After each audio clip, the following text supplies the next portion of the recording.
And here we are live on the High Noon Hemp Show on Facebook, on the Temptations Beach Facebook page, on a special Thursday, very special Thursday edition after the great Facebook blackout of 2019 yesterday that laid waste to everything and wrought devastation across the land. But we are here But, just a day later, so it's okay. I'm Joe Claire. That is Beach in Hemp Quarters. How are things going? Beach, did you survive it the is good. Facebook/Instagram blackout? I did. I didn't know what to do with the rest of my day yesterday, as I had no Facebook. We Wandered hadn't done around the lost. show. I was, aimlessly wandering around the hemp quarters in Sharonville. But welcome everyone to see episode 2 of season 3. Indeed. I believe that is where we are.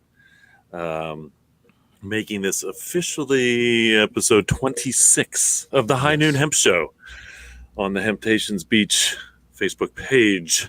Here I am, rocking like a, I don't know why that happened. I have no music. Sitting high, here I am, sitting jumped high in. above us. High above the hemp quarters in Sharonville. I am Beach. That is my partner in crime over there, Joe Claire. Without any music, the music is in my head. Yes. And I will say, and I was really excited to get to this because as far as things going on in Ohio, there is a lot going on. The most important thing this week, to me, I was up Tuesday at the State House again, basically. This is the Rife Center. We're gonna put this picture up. This is about as high as I have ever been in Columbus, or possibly the highest I have ever been in Columbus. And I was there because Representative Brent, there I am, as high as I can be in Columbus. Representative Brent is working on, and I believe has secured a co-sponsor for her industrial hemp bill.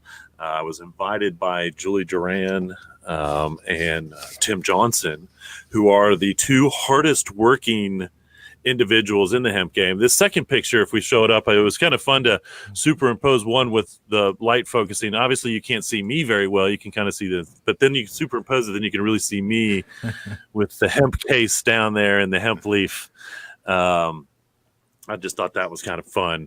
But anyway, we were there for a little meet and greet with Representative Brent out of House District 12, who at the time was working on a co-sponsor for her industrial hemp bill. I believe she has found one. So if you are in the state of Ohio, call your representative, call your local state politician, so to speak, and tell them to get behind Representative Brent's industrial hemp bill.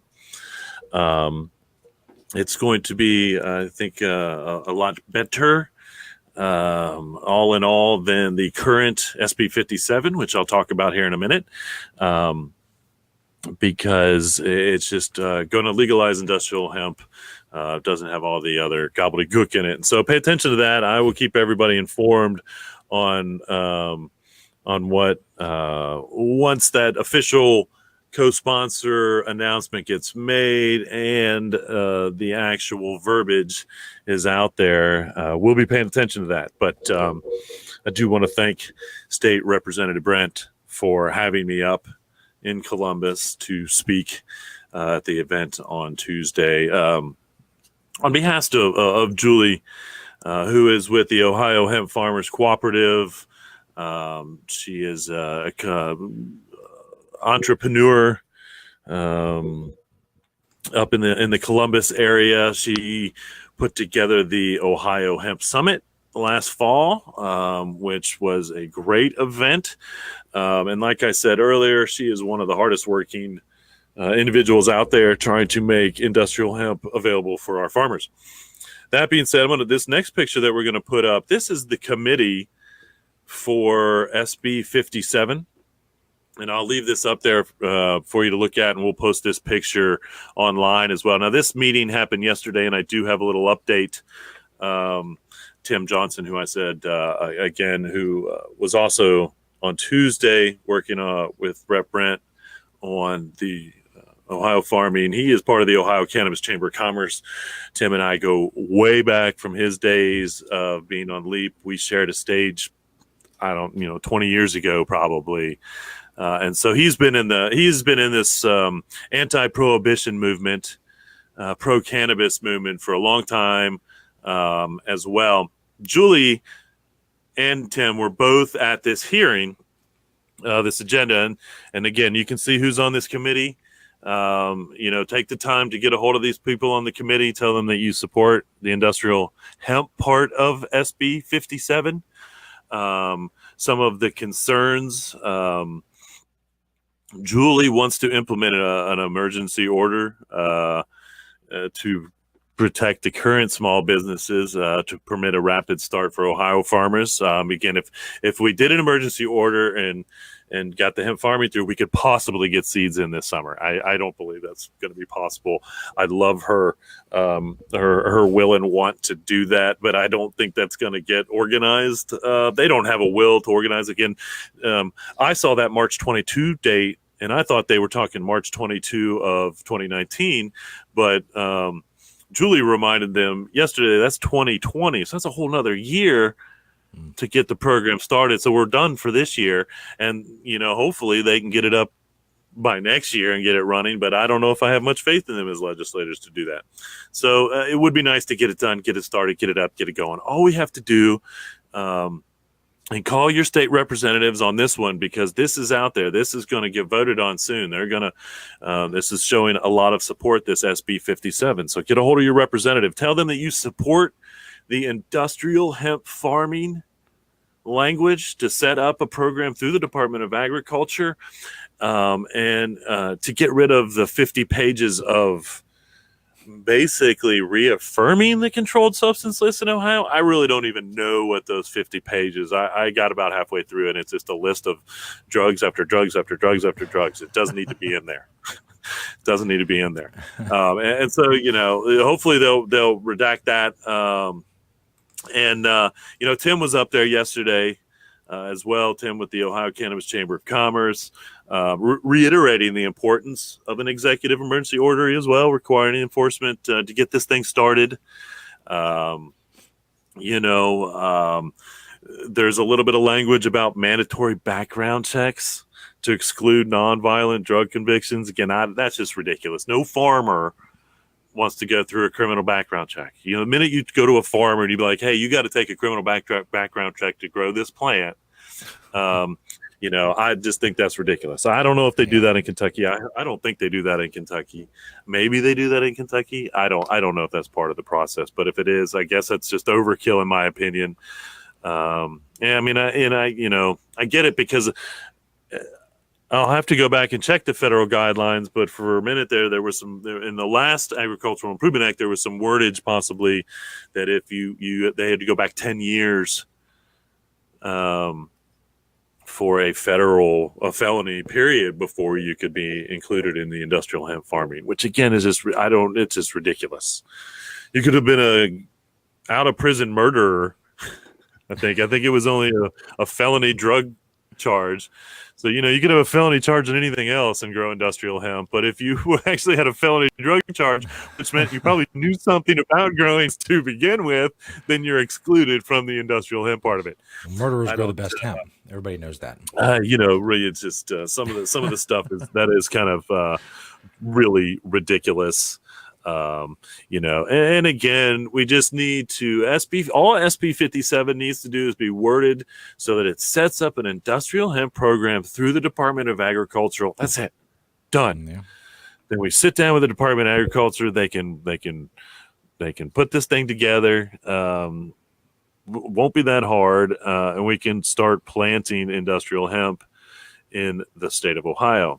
And so, I do want to thank Julie and Tim for being there yesterday, as well as everyone else that showed up. There was no one. I looked at the list of people that were speaking at this committee meeting, and everyone was in favor. Although they're just really in favor of the let's grow hemp part of it, not all the other parts that don't matter, don't mean anything, don't need to be there. It's just silly. It's silly that these two politicians that are co-sponsoring this bill believe that all this stuff needed to be in there to begin with. That's just ridiculous. So once again, there are people in the state that are working very hard right now to get industrial hemp legalized for the farmer. Hemp and hemp products are legal. That's the other kind of weird part about SB 57 is they kind of the wordage of it even sounds confusing as to the legality of hemp or hemp products. Trust me, folks, hemp and hemp products are 100% legal in the state of Ohio. That includes industrial hemp-derived CBD, as I've said over and over again. Another part of this SB 57 that we want to see is that it does in fact put that industrial hemp part of it at least into the hands of the Department of Agriculture. And so there's no more confusion with the Board of Pharmacy. The Board of Pharmacy can have their policy on CBD, and the Department of Agriculture can have their policy on CBD. And guess what, folks? They're two different CBDs still. Okay, one's extracted from marijuana, Board of Pharmacy. One's extracted from industrial hemp, Department of Agriculture. Just that simple. If we need a state department to regulate industrial hemp at all, then it should be the Department of Agriculture. It should be the Department of Commerce, for that matter, not the Board of Pharmacy. And so I know there was a little uproar originally with SB 57 because the first line defines CBD, cannabidiol. I'm still confused. I'll say it both ways.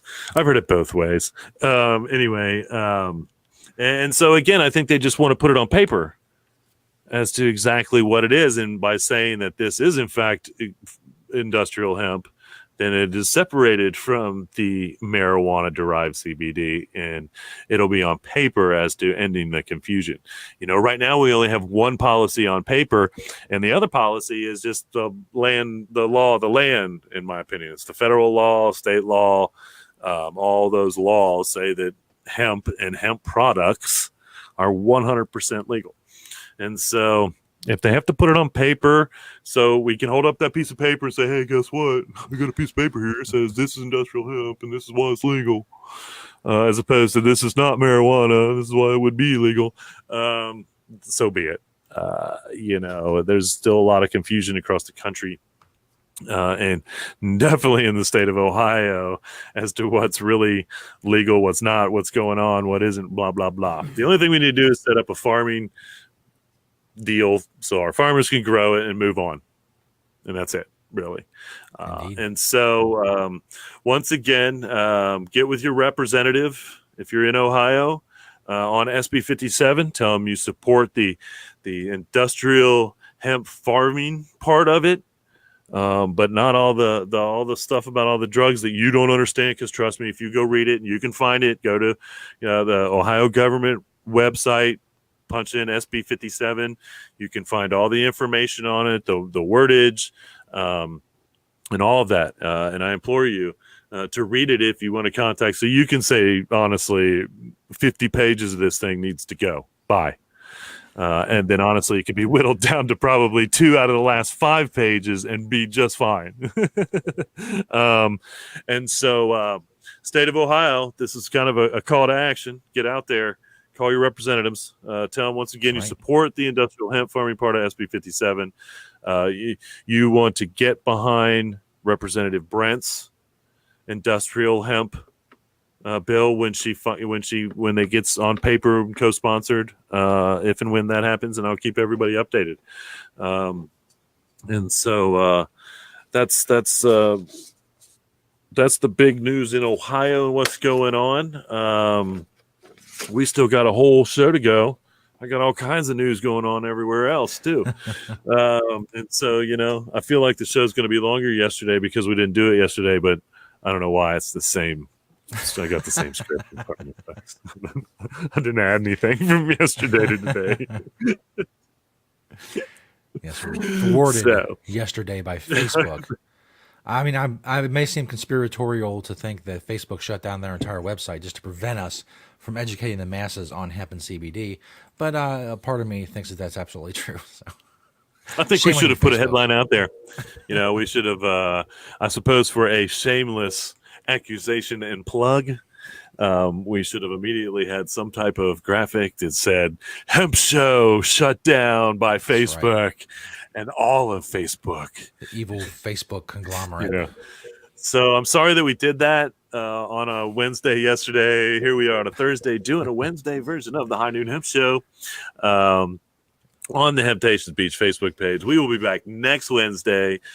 This show will be on the page later and also on YouTube, which Yes. Joe Subscribe Stoner to, Jesus over there has. Jedi Hemp on YouTube. Make sure you subscribe.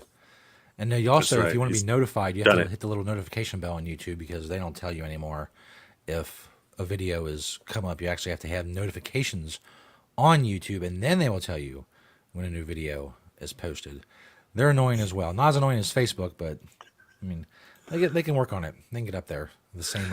In a level of world where frustration. everything should be connected, it's amazing how things are connected yet so far apart.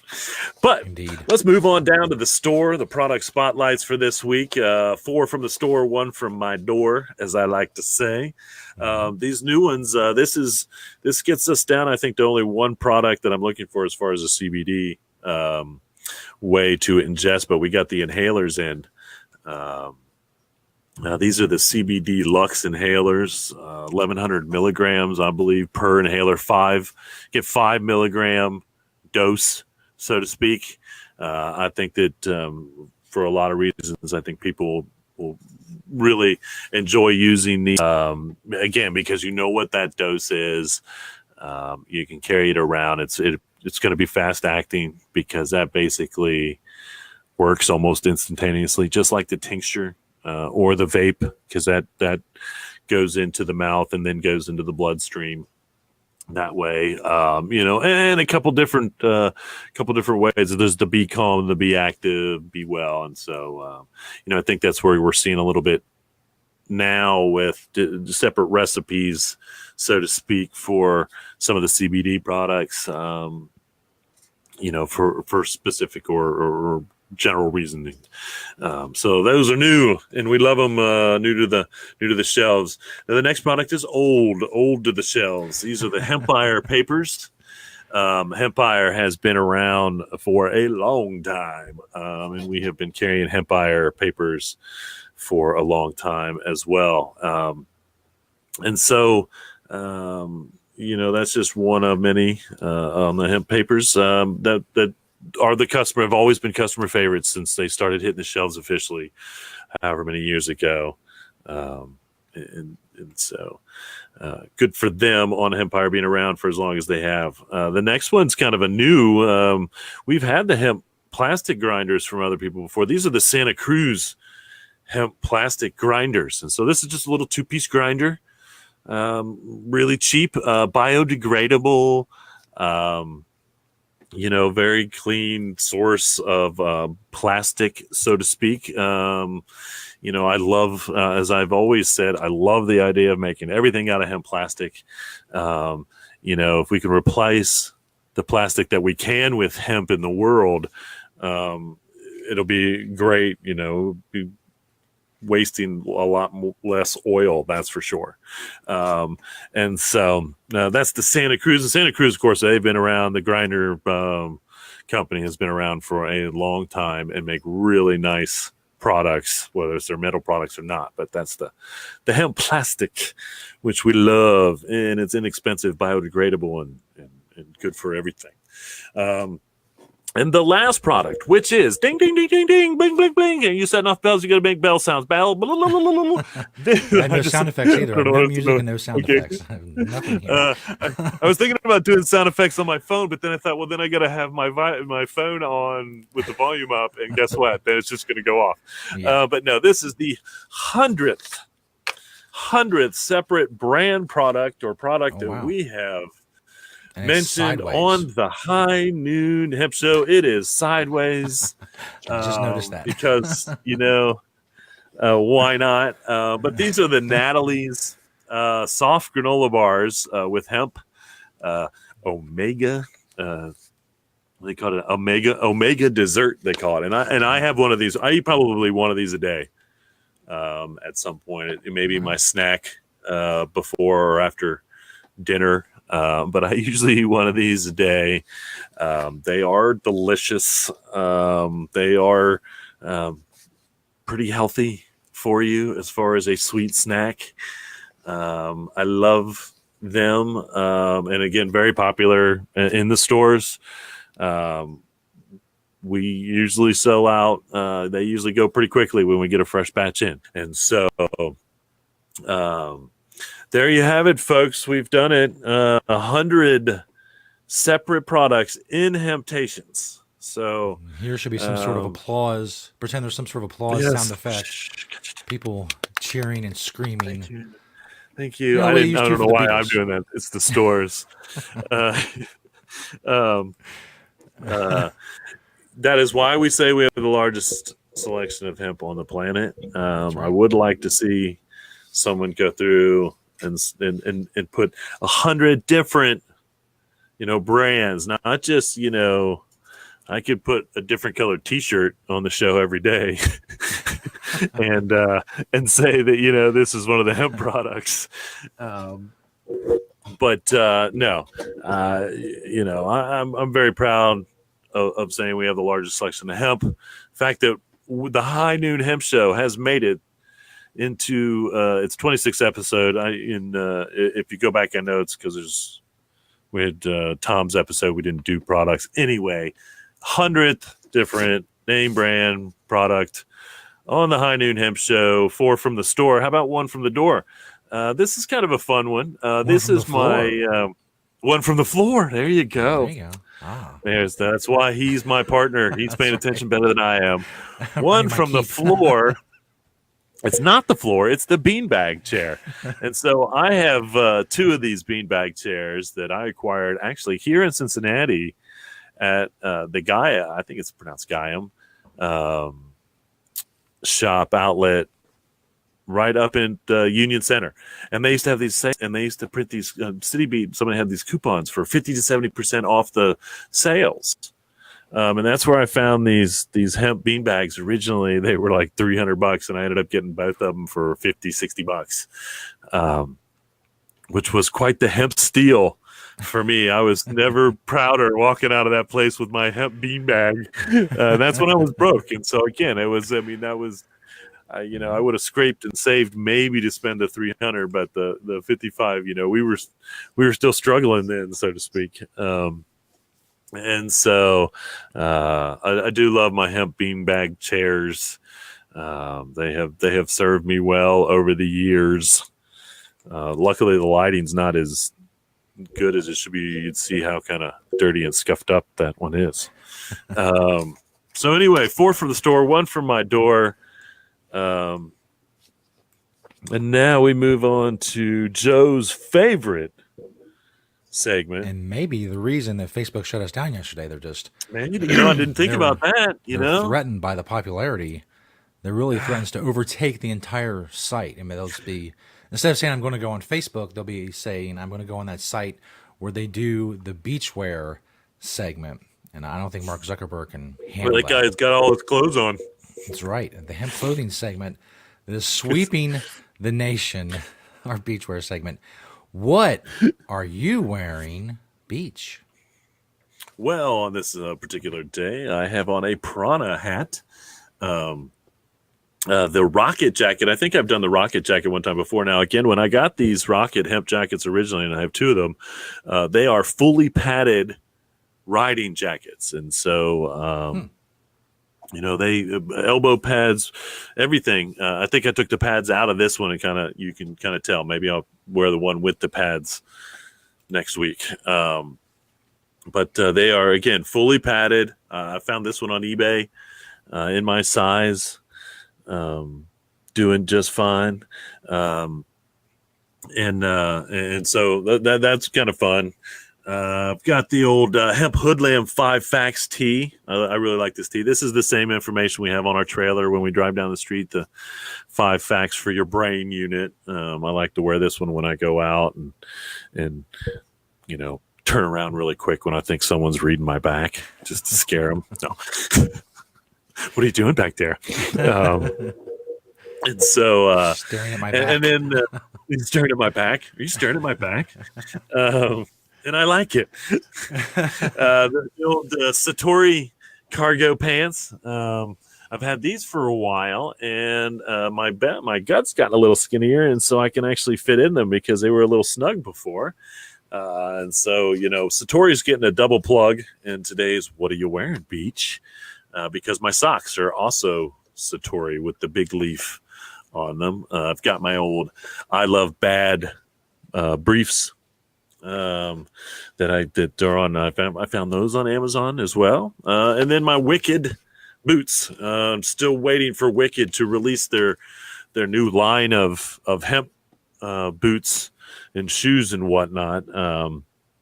And so it could be any time now. I know they said they were 6 months out about 6 months ago, and so we'll see where they are, and hopefully we'll have some new Wicked boots in for the hiking season. I don't know if there really is a hiking season. I'm sure there is. I think the spring and the fall might be hiking seasons for those that don't hike year round. Sure. And so there you have it. If you woke up and you were saying, "What are you wearing, Beach?" Now you know. All your questions have been answered. Man. All your hopes have been realized. The best segment on Facebook, when Facebook is working, of course. When it's not working. When Facebook is working, it's not. You didn't see it yesterday, did you? Didn't. Well, you did for a brief minute. Well, that was the weird thing is, again, if you did pay attention yesterday for about 5 minutes, I did let me stream a little video, but then it wouldn't let me go back on. So I don't know if you were lucky enough to see that. That was a limited edition high noon live version that only you saw yesterday. Right. Moving on to the news, because we got plenty of news, man. I tell you again, there is all kinds of stuff going on in the hemp world across the country, so to speak. The Colorado Department of Agriculture is looking for someone to lead their industrial hemp program. So if you're in Colorado and you've been in industrial hemp for a while and you're looking to lead the industrial hemp Department of Agriculture program in Colorado, get a hold of them. Get that job.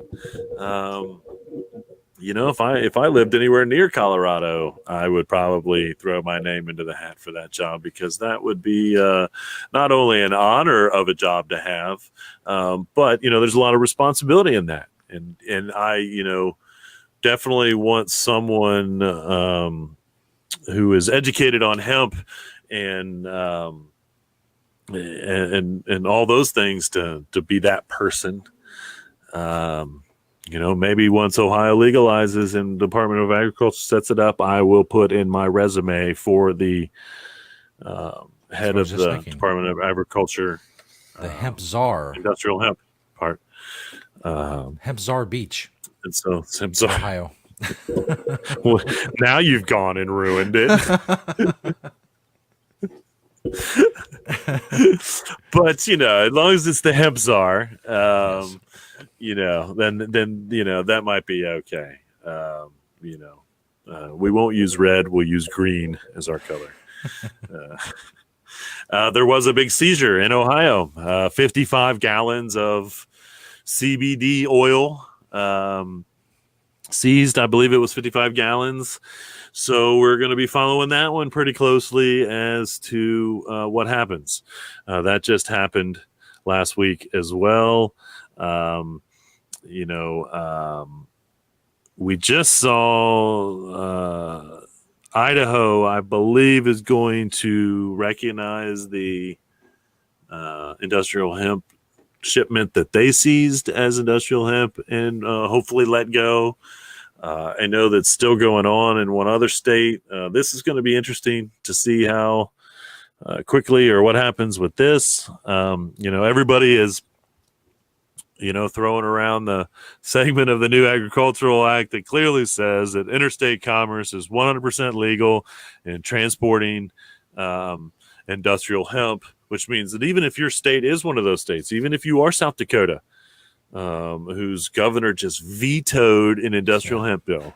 I mean, I don't even want to, I didn't even want to put it in the news. It's not even a part of here, but I mentioned it anyway. That's just some of the most ridiculous, insanely ridiculous political move I've ever seen as far as ignorance goes, is the South Dakota governor vetoing an industrial hemp bill. She seems very scared of it. It was passed. Yeah, she did, man. It was like, yeah, like the video she showed had these drug dogs coming in and stuff. And I'm like, what does that have to do with industrial hemp?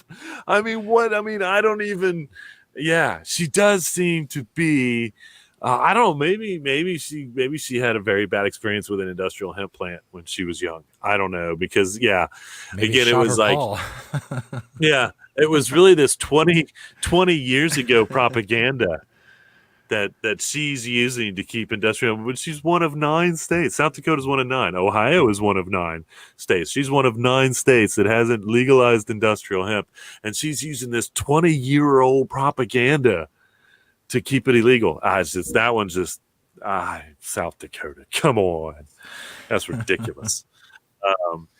We did see the dismissal of the West Virginia federal case.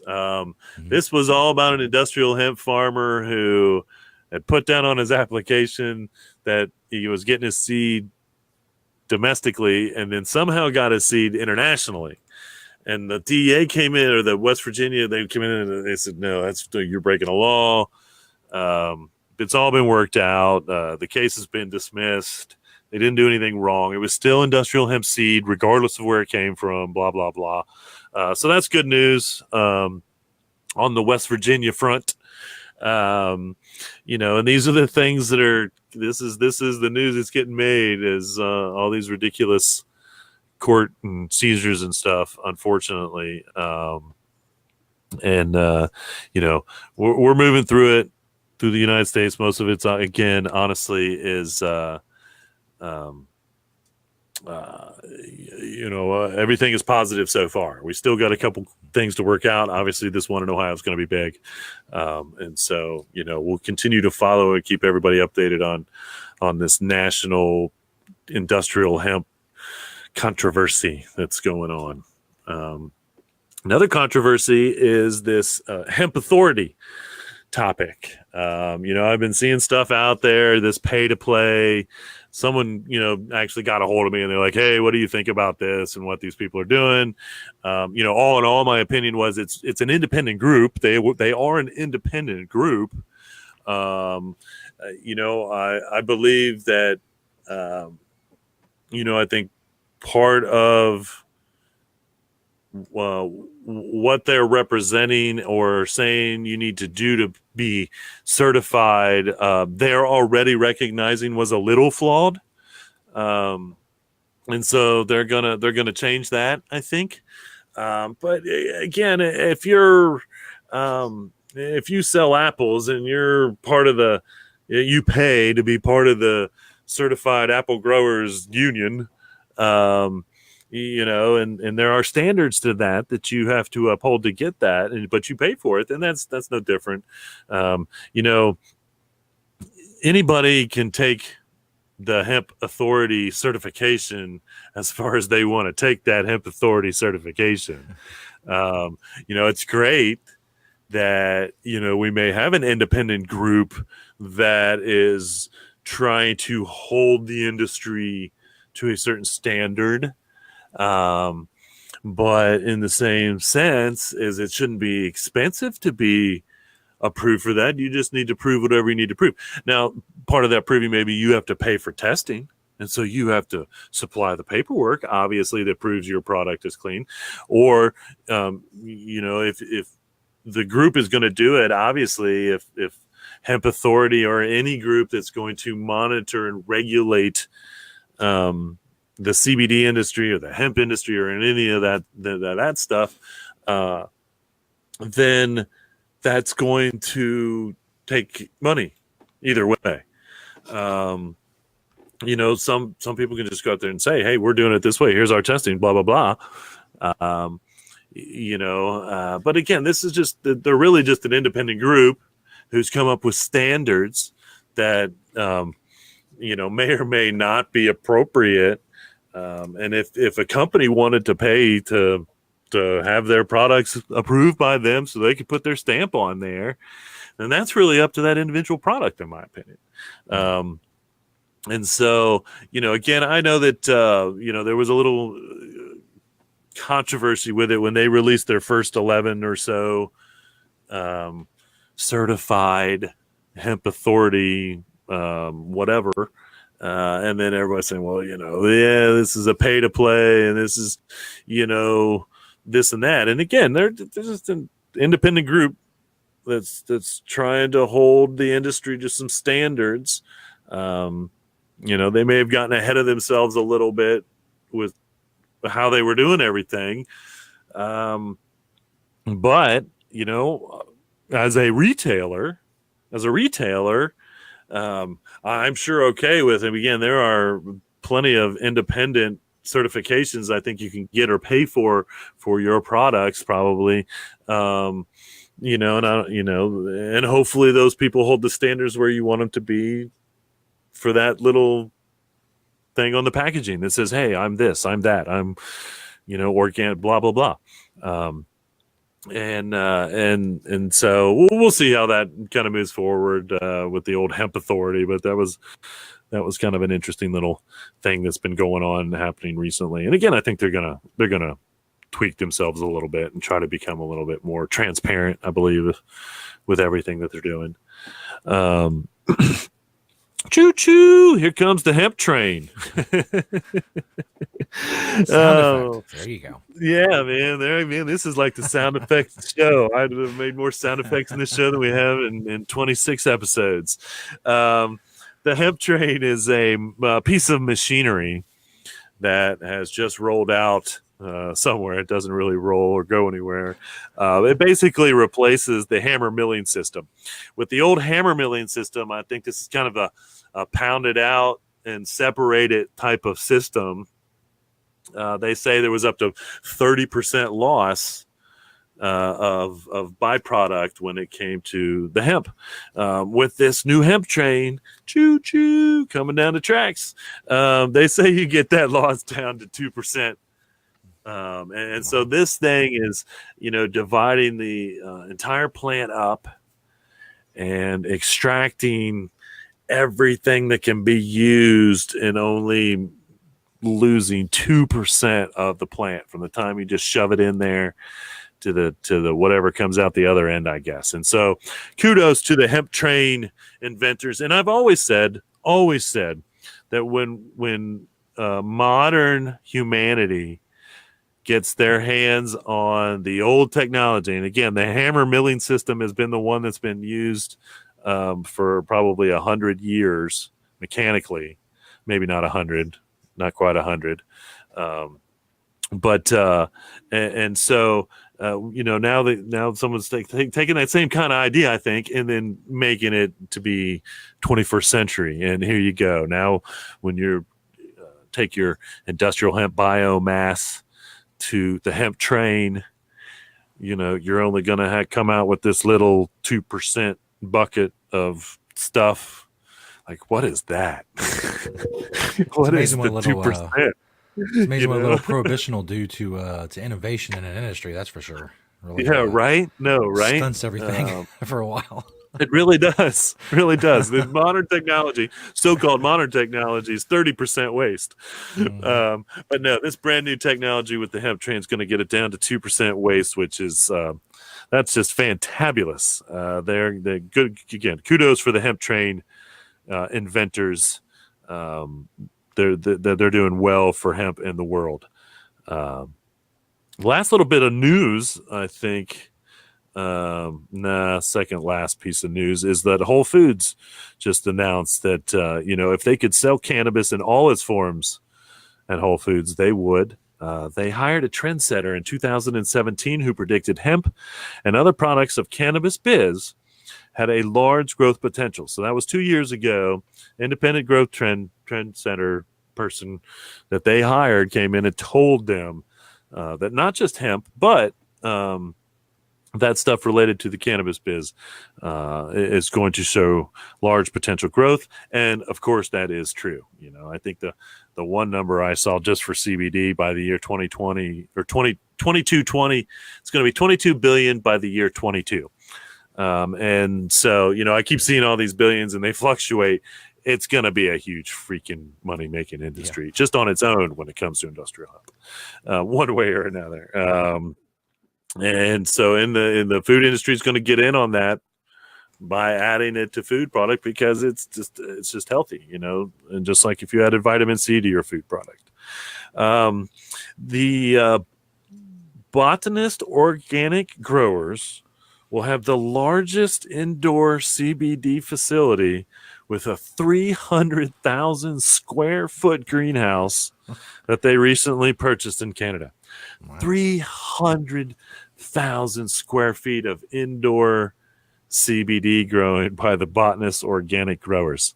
And so that's just astounding indoor growth. Again, they bought this greenhouse from someone that was using it to grow something else, flowers, I don't know what, I forget. But they're going to take all 300,000 square feet and grow for CBD in Canada. And so that's just crazy. And I don't even know if we added up all the square footage of the growing that we can do in Ohio. I've often said that if the growers in Ohio were actually going to grow a 0.3% or less THC high CBD plant, then the Board of Pharmacy had an argument. I doubt that the all of the grow for the THC medicine in Ohio is 300,000. I don't know what they're. That's insane. Well, hopefully that will help bring the prices down. I hope that much production should. Again, that's what we're looking for next in the CBD industry is quality control. Again, I like the idea of a hemp authority, so to speak. I like the idea of quality control. There should be testing, especially for something that is going to be consumed, regardless of whether it's a supplement or not. So we're still in the infancy of all those things as well, and moving forward with that in this 10,000-year-old brand new industry of industrial hemp. Let's see. All right. Well, we could maybe get in a couple events coming up. This weekend is actually, I believe I don't know if they pronounce it Spanibus or Spainibus, but it's in Barcelona. It's a 3-day event. It's one of the largest cannabis festival events on the whole planet. We've been doing it for a long time. I just didn't see anything about it until today. Honestly, I'm surprised. I usually see stuff about it earlier. Again, and so if you're in Barcelona, which is my understanding, the most cannabis friendly city in Spain, then check that out. All things cannabis at Spanibus. Boy, we could do a skit about that. I've got Monty Python running through my head now. Let's see what else we got here. Oh, I did mention one more thing. Kansas is charging almost $1,200 to the farmer to grow hemp through their industrial hemp program. So that's ridiculous, Kansas. Wow. Stop doing that. March 7th, we've got the Illinois Hemp Biz Symposium, and March 23rd, the Michigan Hemp Biz Symposium. End of March coming up, a couple weeks, NOCO 6, huge, big event out in Denver this year, and so everybody's going to NOCO 6, I guarantee it. Beginning of April, we've got a John Patterson hemp building experience. You can go to hempfulfarms.com for that. April 13th and 14th, the National Hemp Expo in Louisville. That's Hempganics. I think you can check that out on Facebook as well. And what else we got? Let's see, the April 28th, the Cleveland Hemp Expo. Again, I'm speaking, going to give my keynote hemp presentation at the Cleveland Hemp Expo, April 28th. I know I have some other events, and again, all this stuff. I'm starting to see some more stuff out there about the Hemp on the Bayou event down at Jazz Fest in New Orleans at the beginning of May too. So that's pretty big. But all this stuff is on the second page of the hemptations.com website. The first page has all the events and dates of things that we do at Hemptations, or me personally. And then the second page has all the events that I mentioned on the High Noon Hemp Show, the best that I can keep up with it, the best that I can. And so you can go there and get all that. You can subscribe to our email newsletter at hemptations.com. And as always, we're here at the Hemptations Beach page, and also the Jedi Hemp channel on YouTube. So subscribe to that. Click the buttons that tell you when we post it. We almost always post.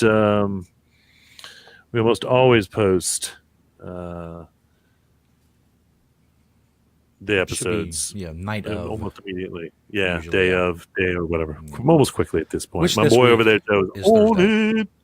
It is Thursday, maybe Friday. We're a day behind. It's not because it was a holiday. It's because Facebook tried to shut down the High Noon Hemp Show, and they couldn't do it. Nope. Here we are. Back. We're here. We're here. We're back on Thursday to do the Wednesdays High Noon Hemp Show. Facebook failed to hold us down. Take that. And that being said, yes, take that. You got Hemperberged.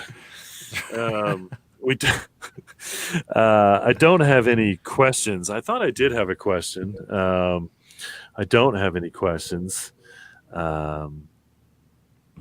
What was the question? Someone did ask me this week if CBD was a bronchodilator.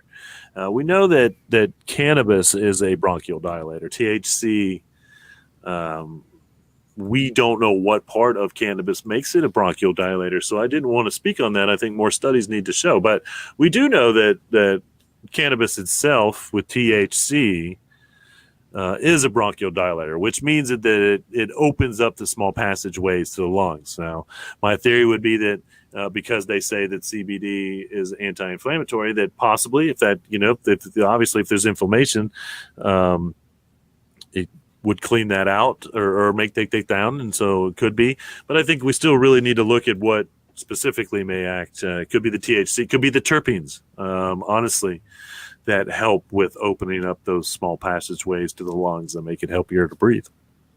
And so more research needs to be done as to specifically what in cannabis acts or works as a bronchodilator.